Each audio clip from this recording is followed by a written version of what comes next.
Di balik kemenangan dramatis PSM Makassar versus Rans Nusantara FC, kabar buruk menghampiri skuad Cupu Eja. Skuad PSM Makassar dipastikan harus kehilangan M. Arfan pada laga selanjutnya kontra Arema FC pada pekan ke-22 Liga 1 2022-2023.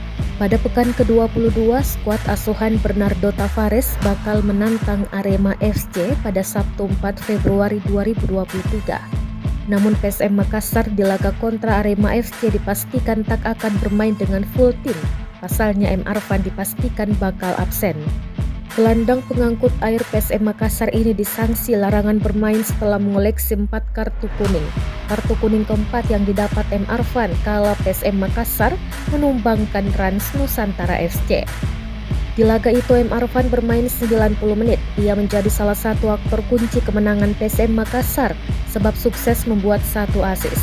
Bernardo Tavares pun harus putar otak mengingat peran M. Arfan begitu vital di skuad PSM Makassar.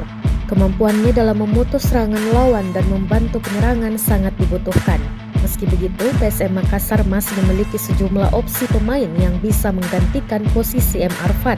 Pemain yang dimaksud diantaranya yakni Ananda Raihan dan Brian Kesar.